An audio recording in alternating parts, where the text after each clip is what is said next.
currently risk when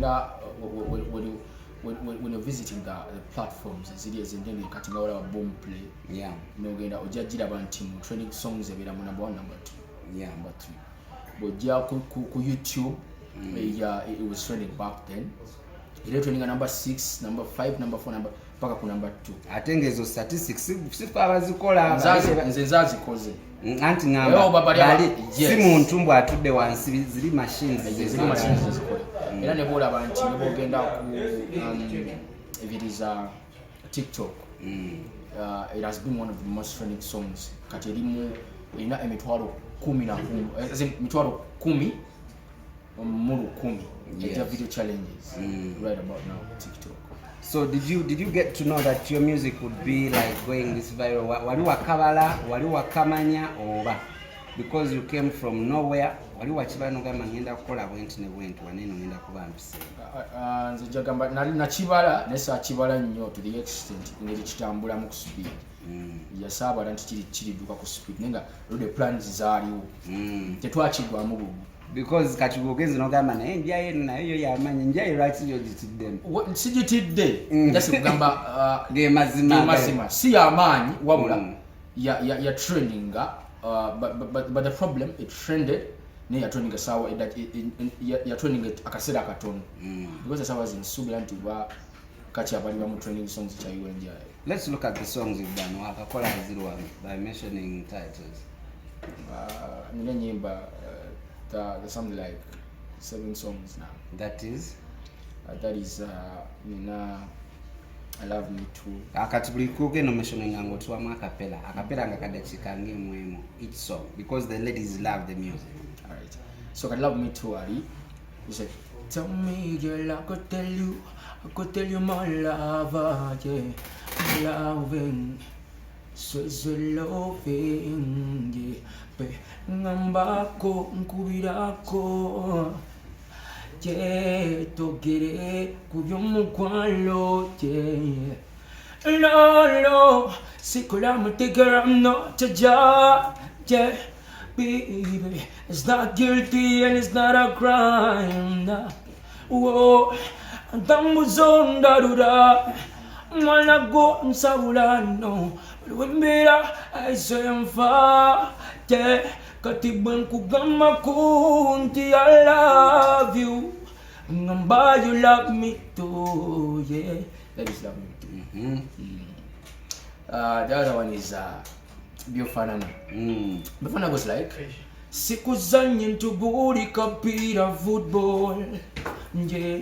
Nkulaga mukwano kwana madala I'm so gentle baby kulo mukwano sibuzanyo ba TikTok yeah netegereza wala chamoa oh love you got me oh Lord of mercy wajankaranya you got me craving for you got me falling in love Biofanana biadala nyo mukwano. That is Biofanana. Then okay, the other one is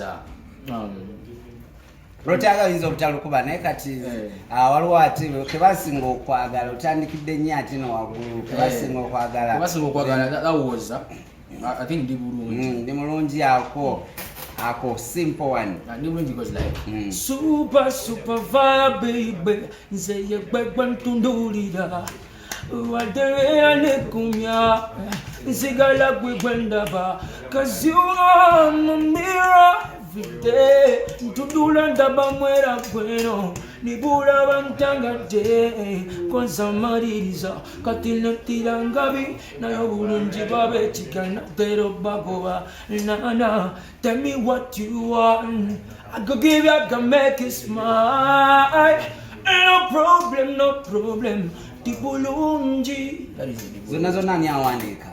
Vyroota.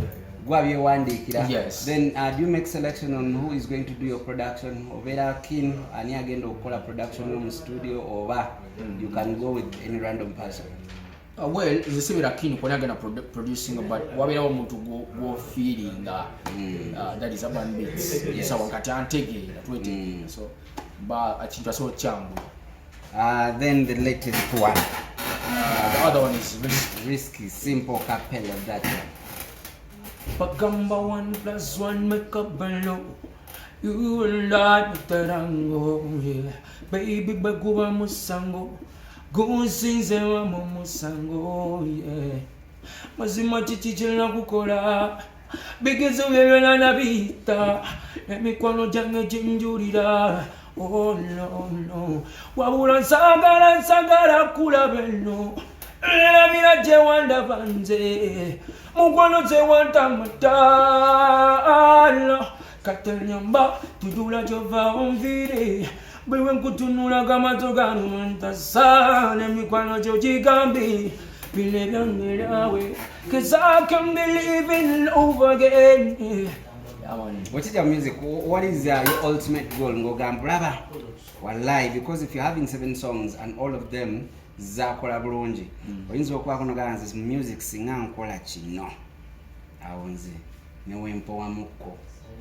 What you want to achieve ngogamba ekyo kyonze when chikola. It could be material, it could be physical, it could be anything. Osobola ogamba mbu enkola kolabo nono oba akayimba kange nenkola bwenti oba nenfunamu kino nsobola okutyamu nemmanya nti at least nayimba. Well, nze ekyensingira ddala okwagala kukola kye bayita foundation. For example, what about musical labels ezo? Yes.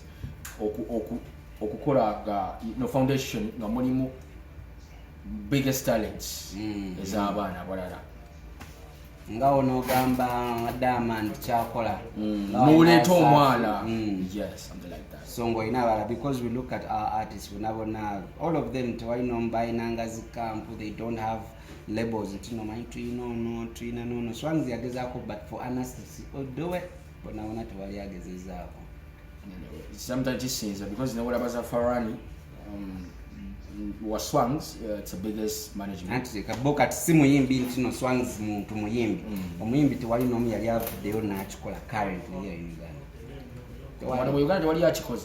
I think bachikola nenga ndoze boba bagala basigale nga ye superstar. Yoba bebe kulu abayagala abirenga ye bebe kulu kamini nyagala abirenga ira yo chokanga bana be bajja they can't even make more money than walinga boss. Ekyo kintu ayi Bobby achogerako. Naye anti naye teyakikola because yandi badde naye abaana nga ne mu video at least yateekamu amaja, but he has also not done it. Nze jakikola. Which is a good thing by the way. Banjigireko jakikola. Awo nga tuddewo kati abakyala bakuyisiza batya. Because ndabako obukyala obulungi ku TikTok. Sina TikTok naye babundagako olumu okujja ku Facebook. Ngenda okulaba kukola challenge ate temubeeramu bubi. Neŋŋamba bamu editinga mu video ne mujjamu obubi bambi bo ne baviiramu awo. Editinga. Bwe kyogamba akajja koteekayo tewali ayinza complainanga akange nze namuliza ka challenge. Nga akaposting. Nze si posting a challenges. Bowe bapostinga ne bateekamu olimba. By posting a challenge. So trending ndoza z'abakyala balungi zibasingolera abo. Abona bakola. Gwe wenna nga wandyetaaze okwata omukolo gwo nga okwanjula embaga amazaalibwa baby shower kuhinjira n'ebirala bingi nkwanjulira Glosh TV bakafulu b'okuba ebifaananyi n'okwata video era nga wandyetaaze okulanga wamu ne Glosh TV kuba ku namba y'essimu eno noti 75 noti 31 283 tweyunire oleme kwejjusa.